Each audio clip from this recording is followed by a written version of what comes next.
After a couple weeks of college football action, there's some 2025 NFL draft prospects that are going under the radar, and it's time for us to put on the prospect spotlight. We're going to discuss this and more coming up next.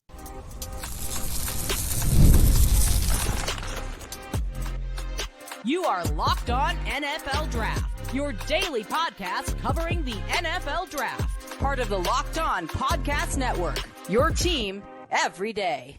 What's up, Locked On family? Welcome back to the Locked On NFL Draft Podcast, your daily podcast covering your favorite draft prospects, part of the Locked On Podcast Network, your team every day. I'm your boy, Damian Parson. You can find and follow me on X at DP_NFL. I'm a senior draft analyst, and thank you for making Locked On NFL Draft your first listen today and everyday shot for being our everydayers. And you know I got to kick the intro to Mr. LSU himself, Keith Sanchez. You can find and follow him on X at TheTalentCode. Can you talk to him, baby?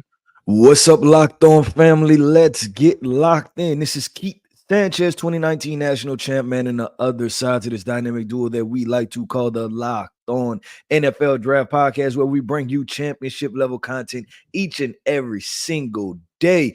I want to say, listen, every day is week 2. Thank you for tapping in with us, man. Every listen is greatly appreciated. But DP, NFL draft conversation, man. We're about to put the spotlight on some prospects. We're going through some sleepers, right? A couple prospects that's performing well that nobody's talking about. We're going to go ahead and talk about those guys also. And then we're going to wrap this thing up with what my favorite segment, but my name is not on it. Mr. Dame's Dudes. We're talking about Dame's Dudes, whether Dame is going to let them in the club or kick them out the club with DP. Let's get to it. Prospect spotlight, Keith, and a guy that we're both familiar with, me covering the Locked On Clemson pod last year. He was a guest on the show.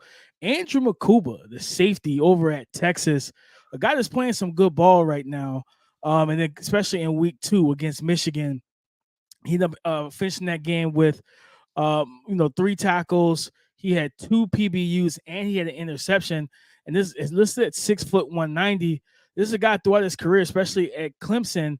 He was an alignment versatile player, right? And kind of what you have to be nowadays as those hybrid nickel safety type of defensive backs, where it's like, hey, can you play in 2 high shells? Cool. Can you walk down into the slot? Cool. Can you be a run defender? Great. Like, we need you to wear different hats, especially in the NFL. We've seen it so much with like the Kyle Hamilton, we've seen Brian Branch. Even in the game last night with the Lions, there was a moment where I think I forget the name of the play. They signed the guy who played nickel and safety, and so that allows them to put Brian Branch not just in the nickel, but he went back and played high safety for him at times, versus the Rams on Sunday Night Football, right? It gives when you have guys like this, like Mukuba, it gives your secondary that flexibility to be creative with their sets and kind of how you want to deploy, how you want to confuse quarterbacks, change the pitchers. I'll never forget watching them.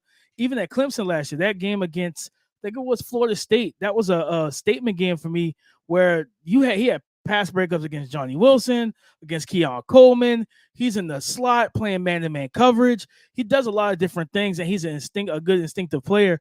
And I think it's going to test solid. I don't think he's going to be an elite athlete.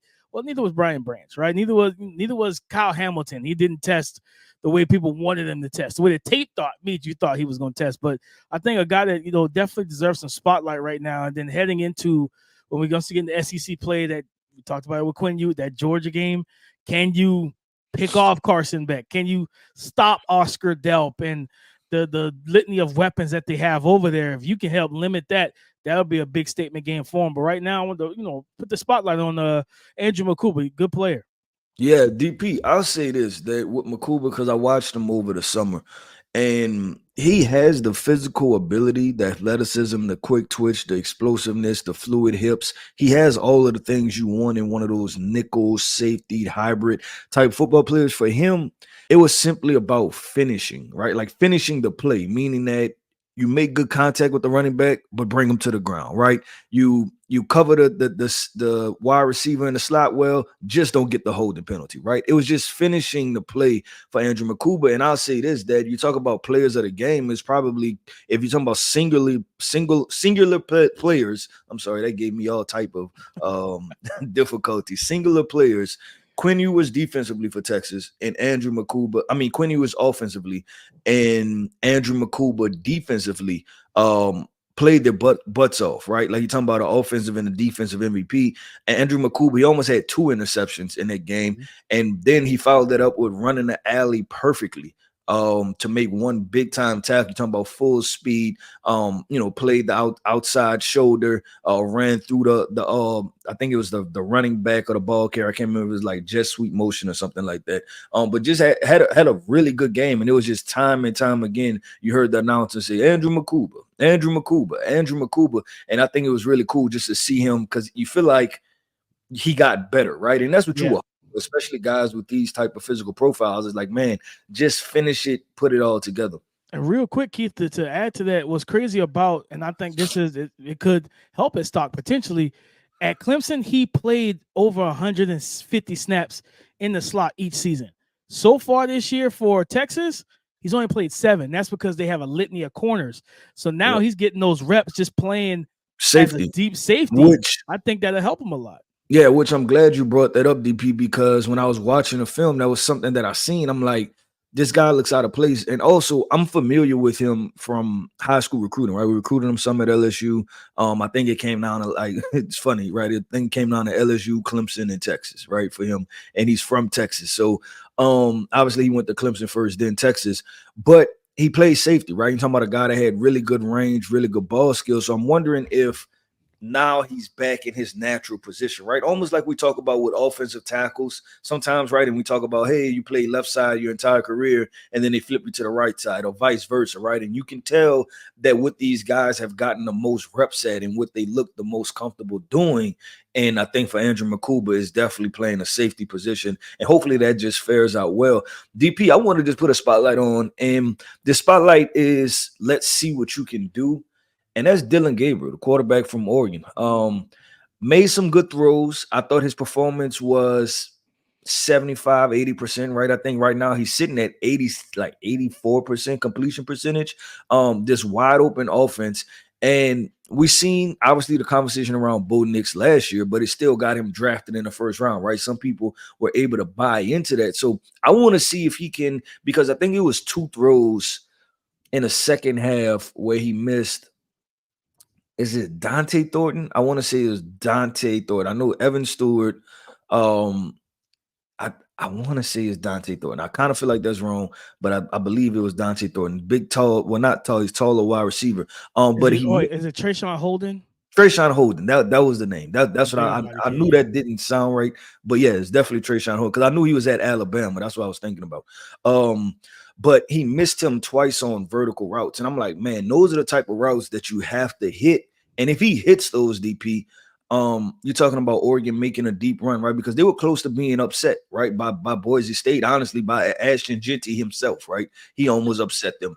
And I just want to put the spotlight on Dillon Gabriel as somebody to pay attention to, because as this quarterback race kind of fares out, right? He's listed as 6 foot, but I wonder if he's 5'11 and a half, 5'11 and 3/4. Can he get close to the Baker Mayfield type body type of comp, right? I think maybe in that ballpark. And then you're talking about an NFL quarterback. So or you know what else I thought about, DP? Ensure the Tua Tagovailoa, right? Like, could he be that too? So it's just different conversation. I was like, you know what? I want to just highlight his name because there are going to be some interesting matchups going down the stretch, right? We're talking about they got to play Ohio State in a couple weeks. Just some other big time performances that have. They got Michigan later on in the season. Defense, stuff like that. No, it's a good call out, Keith, because, and the crazy thing when you mentioned it, I remember when I watched him over the summer, I said he's a more athletic Tua.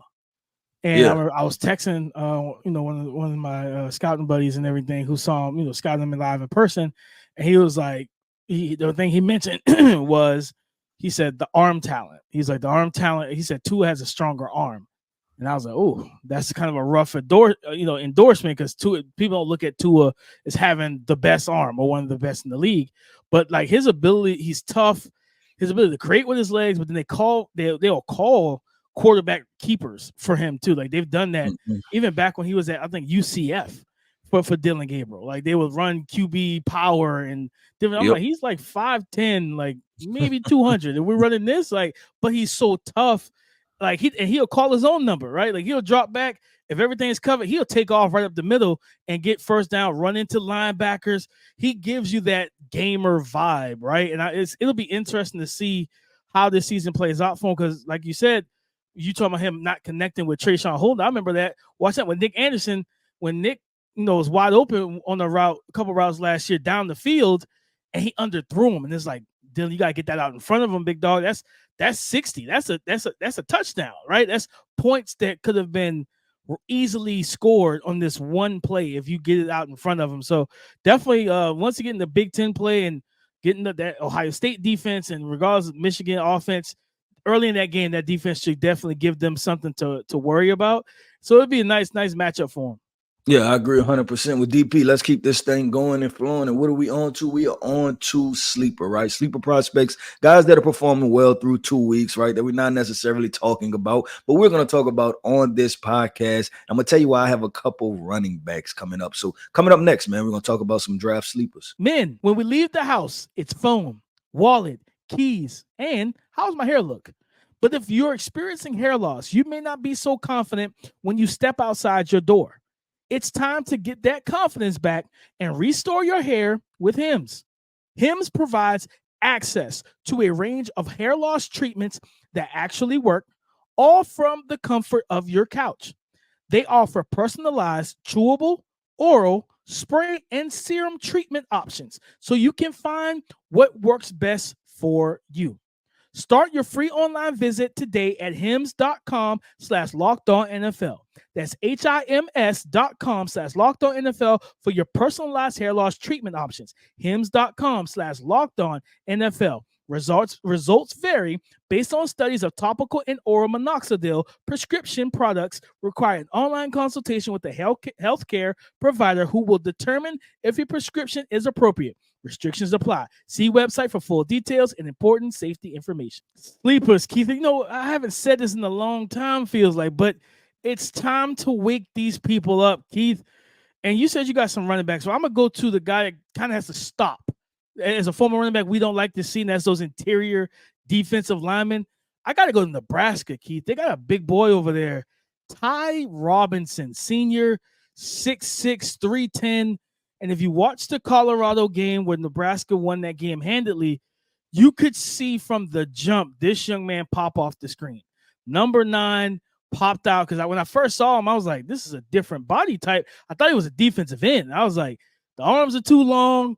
He's tall. He's too big to be a true defensive end, but he moves like he has a first step quickness, got some explosiveness. I think they tried to stretch them horizontally to start that game off and try to throw like a quick screen. He beat the tackle off the ball, timed the snap perfectly, pass breakup. Then they try to run the ball. He's stuffing the run. He's crossing the center's face and getting the sack. I think he finished with like four pressures and a sack on Shedeur Sanders. He was living in the backfield. And in this interior defensive line class where there's a lot of talent, a lot of top-end talent, first, second round, and you think about a guy that brings that versatility of if you're running an odd front, he can be that 5-tech, that defensive end with his size, with his ability, right? It's like he's slimmer and smaller than Deion Walker because Deion's like 340, 350 at 6'6". He's 6'6", 310. Talking about Ty Robinson, but he could play that, or if you're playing an even front four down lineman set, he could play that 1 to 3 tech as well. You know what I mean? That 1 tech, that 2I, or that 3, and be a disruptive force on the defensive line. And he has that. You could see it too. Like he set the tone in that game. Like, you know what I mean? He set the tone early with his play, and he gets the crowd behind him. He's an energetic defensive lineman. I think this is a guy that you're talking about sleepers that people need to keep their eyes on. Nebraska with Dylan Raiola, a.k.a. Patrick Mahomes' doppelganger, like having that kid there, people are going to be watching out for him and Matt Rule and that team. And if they can make some noise and stay, I think their schedule's a little, I ain't going to say soft, but I think it's favorable for them until they meet some of the bigger teams, like Ohio State or Michigan 1 or 2 later on in the season. If they can run the table a little bit, people will then start tuning into Nebraska. And I need people to start tuning in to number 9 on that defensive line. Yeah, I agree with that, DP, and I think it's true, right? That as the spotlight, right, and you could have, I guess, put him in the last segment, but as the spotlight for Nebraska grows, and Nebraska seems like one of those programs which I've never been to Nebraska before, right? But that people still kind of root for it to be good, right? Like just in that part of the country and things like that. But yeah, just with Dylan Raiola there, obviously there's gonna be a lot of eyes. They have the opportunity. I mean, this looks like they won the game against Colorado handily, right?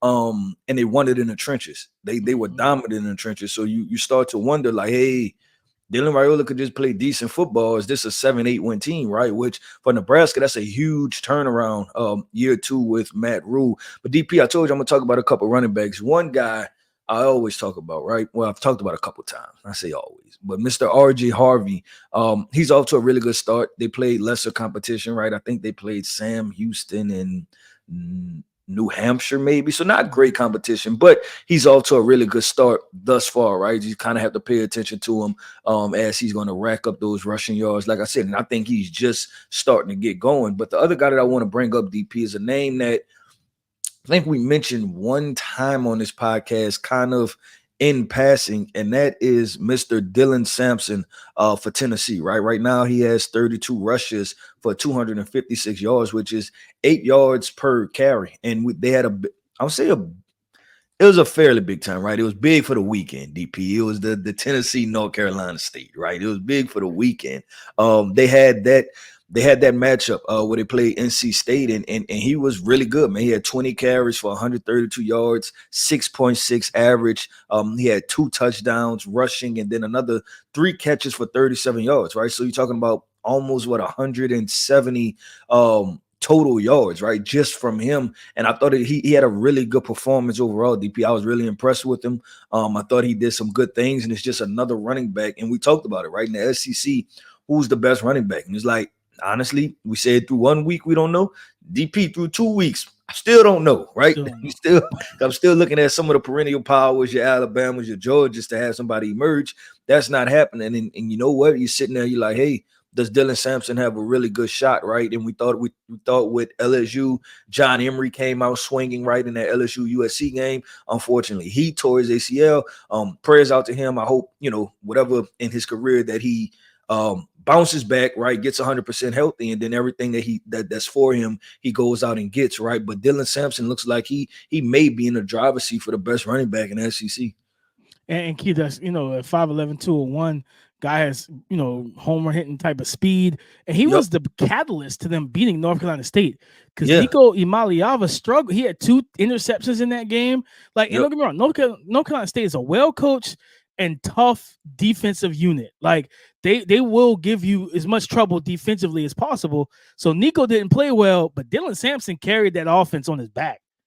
Yeah, I agree 100%. Like NC State is almost like Utah on the East Coast, right? Where they just, you're not gonna know too many players, right? They have a couple draft picks, but you know what they're gonna do down in and down out, right? You just know what you get. You gotta strap that chin strap up. You gotta be ready for a fight because they're gonna fire downhill. They play physical, stuff like that. Keith, I want to bring up another running back real quick, and that was Northern Illinois' Ontario Brown, senior running back, about 5'10", I think 200 plus pounds.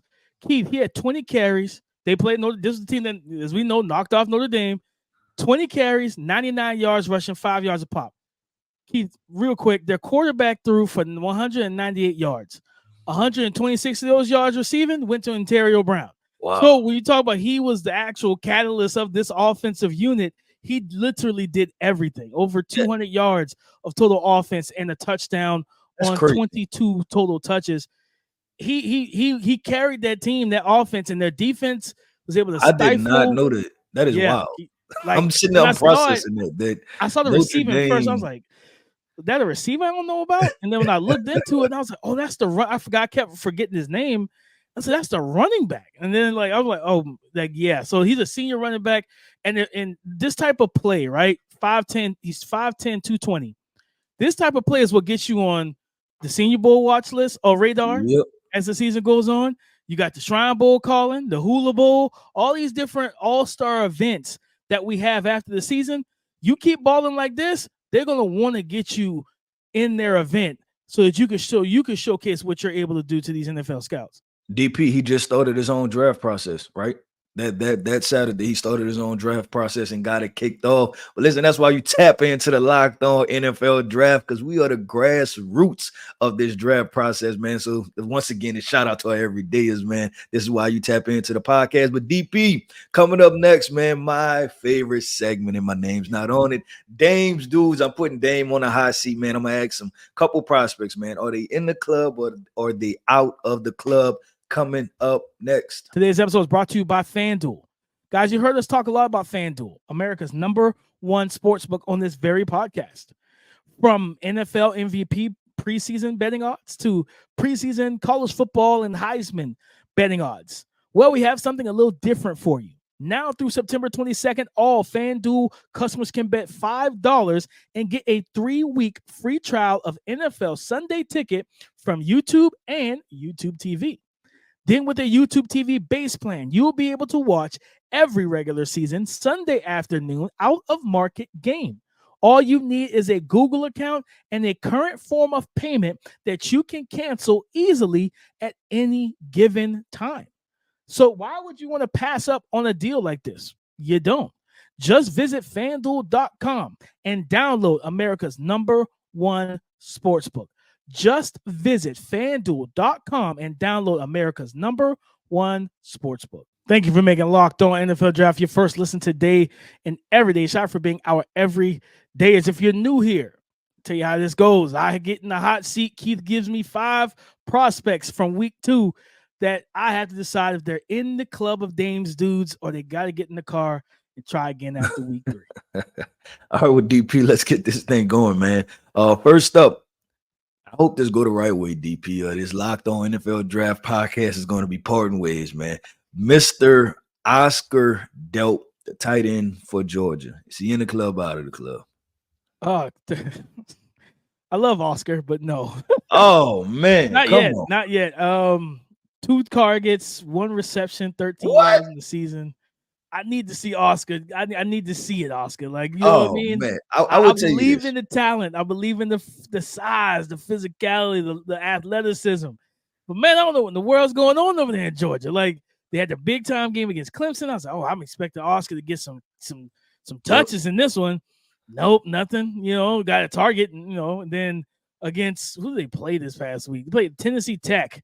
And, I mean, Carson Beck threw enough to give Oscar some targets. He gave him 1 for 13 yards. I think that, of course, he's a really good run blocker, so he's going to do multiple things for him. But please, can we get some targets? This ain't even the Oscar Delp thing. This is a Kirby Smart and whoever the OC thing is. Get Oscar, dial his number, all right? Call him up and give him the rock, because right now he can't get in the club with no production. Oh, man, this is hurting. I'll tell you this, man. The dynamic duo that is known as the Locked On NFL Draft, it is on the ropes right now, baby. We are struggling right now. Man, this is crazy. All right, come on. Let's move on. Another tight end, man, from Penn State. Dang, that one hurt, DP. That one hurt. I'll tell you this. But we got a tight end from Penn State, Mr. Tyler Warren. Is he in the club, out of the club? Oh, yeah. Tyler Warren's in the club, man. Okay. 6'6", 260, 7 for 7. Against Bowling Green, 141 yards receiving, and I figured it was going to play out like this, Keith, that he was going to be the top target and top option for Drew Aller after losing their #1 wide receiver who went to Auburn through the transfer portal. Tyler Warren moves much more fluid with much more speed than you would expect from a 6'6", 260-pound grown man. Yep. And the ability to block, the toughness in the middle of the field. The route running, the hands, like he showcased everything, and I think he's gonna keep getting fed. And like this, I said it, when we called our shot, did the call our shot segment 2 weeks ago. This tight end class is one of them ones, man. So Tyler Warren is in the club. Oscar Delp, I think, will get there eventually once they start getting them the rock. But Tyler Warren's definitely in there. They feeding the young man. Keith. All right, cool. Hey, I need Kirby to get it going so my guy could get in the club, man. Exactly. Get it going so my guy could get in the club. All right, next up, we have Mr. Harold Fannin Jr. in the club, out of the club.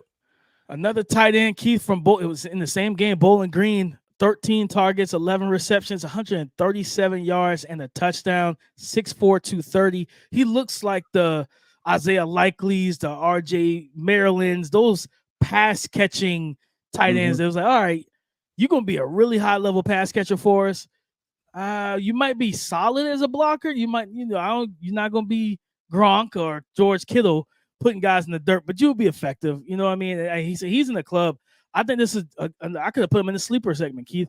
Not a lot of people know about this young man, but he can ball, and he's been on my radar late in the summer when I first kind of got eyes on him. I didn't get a chance to do a deep dive, but somebody told me, hey, you got to watch Harold Fannin Jr. from Bowling Green. He can play at the tight end position. This is a move tight end heading for the NFL. This is a guy that could be a high-level pass catcher, in my opinion. He's in the club. Okay, cool. All right, well, we on to the trenches, DP. Offensive tackle for Oregon, Josh Connerly. No, Josh Connerly is not in the club. 6'4", 315. Through 2 weeks, he's allowed 5 pressures, 3 hurries, and 2 sacks. And those 2 sacks came up against Boise State, and he struggled even I remember watching the game, the tape of the Idaho game. He was struggling. Like those rushers were able to convert speed to power and bull rush and drive him back, reset the line of scrimmage, because they only won that game 24-14 against Idaho. Oregon did, so I need to see Connerly. Like, I just need to see him take a step forward. Like, because so far right now, this doesn't look good. And you talk about Dillon Gabriel, you can't effectively play quarterback with both of your tackles getting kind of closed in on you. So they got to tighten some things up on that front 5 in Oregon. Yeah, that's big, because he's a big-time name, too, just in the draft community, right? Like, he's one of those offensive tackles that I think people were talking about as a sleeper to emerge as a potential superstar. He's talented, man. Yeah, but through 2 weeks, I guess, like you said, kind of struggling and basically he has to right the ship, right? Because you started your draft resume right this year, and you're trying to right the ship to be able to move forward. But DP, let's wrap this up with a quarterback. We're gonna wrap this up with Mr. Jalen Daniels, quarterback for Kansas. Is he in the club or out of the club? I want him to be in the club, Keith. This is a fun player at the quarterback position. Liked his tape, when he was healthy the last 2 years. So far this season, 3 touchdowns, 4 interceptions. He's coming off a horrible game, abysmal game against Illinois, where he only completed 56% of his passes. He was 18 of 32, 141 yards, less than 5 yards per attempt. And he threw 3 interceptions, and I believe they lost that game. And right now, he was supposed to be – we know that Devin Neal's a dude. They got some big body receivers, or I think Skinner. Forget the other receiver name. They have like kind of a movement guy, and Luke Grimm, who can play in the slot. Like, they have enough. And figuring that you getting Jalen Daniels back healthy for the season, like, oh man, like this is gonna be big for us. This is gonna be great. Yeah, it has not turned out to be like that yet. I think he's trying to knock some of that rust off after being hurt. So hopefully next couple of weeks he can kind of right the ship.